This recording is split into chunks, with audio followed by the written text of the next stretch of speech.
اس وقت پاکستان کے دارالحکومت اسلام آباد میں مسجد خطیۃ الکبریٰ میں جمعے کی نماز کے دوران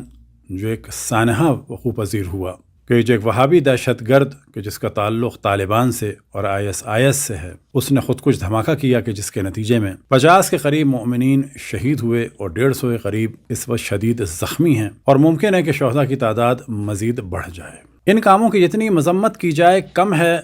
لیکن سب سے زیادہ ضروری یہ چیز ہے کہ ان کے سد باب کا طریقہ سوچا جائے۔ سب سے پہلے یہ ذمہ داری جاتی ہے حکومت پاکستان اور حکومت پاکستان کو چلانے والی آرمی پر، کیونکہ طالبان ہوں یا القاعدہ ہوں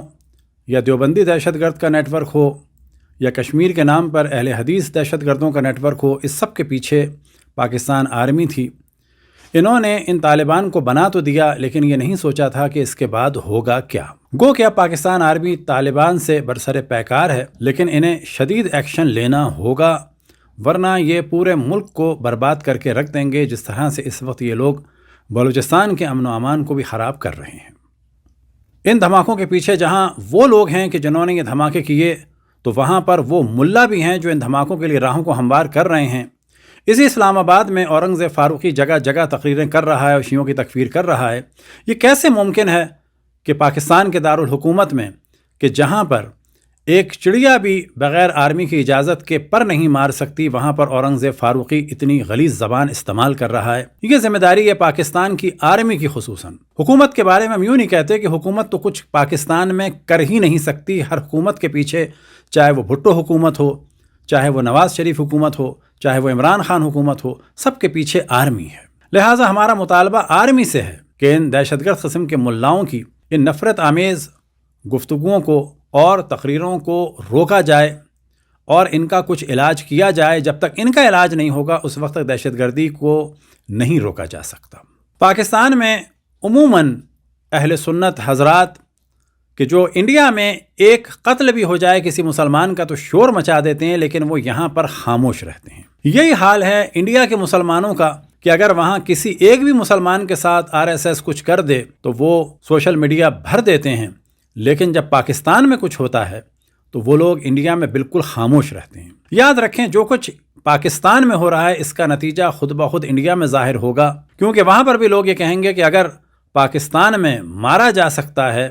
شیعوں کو تو اس کا مطلب ہے کہ انڈیا میں بھی جنرلی مسلمانوں کو، چاہے وہ شیعہ ہوں یا سنی ہوں، انہیں مارا جا سکتا ہے۔ ہمیں اگر دہشت گردی کی مخالفت کرنی ہے تو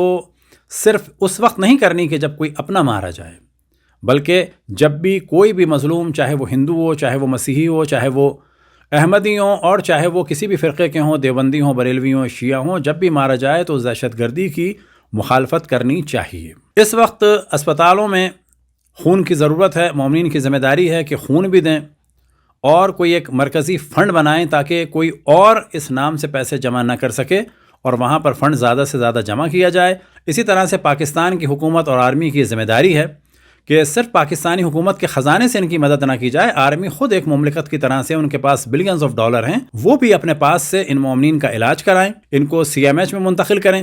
اسی طریقے سے جو لواحقین ہیں، خصوصاً بیواؤں اور جوان بچوں کے ماں باپ کے جن کے مستقبل تاریک ہو گئے، ان کی مدد کی جائے اور ان کی مشکلات کو حل کیا جائے۔ دعا ہے کہ خداوند تبارک و تعالی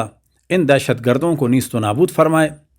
اور جتنا جلد ہو تمام پاکستانی جمع ہو کے ان دہشت گردوں کو کہ جن کی بنیاد پاکستان میں پڑی تھی امریکہ اور رشیا کی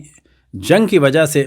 اور اسی جنگ کے لیے ان طالبان کو اور دیوبندی دہشت گردوں کو اور اہل حدیث دہشت گردوں کو تیار کیا تھا کہ اب ان کی عادت پڑ چکی ہے قتل عام کی، دہشت گردی کی، ان کا ایک سد باب کیا جائے اور جو غلطیاں ہوئیں ان کو مانا جائے اور ان غلطیوں کی دوبارہ تکرار نہ ہو۔ وصلی اللہ علی محمد و آلہ الطاہرین۔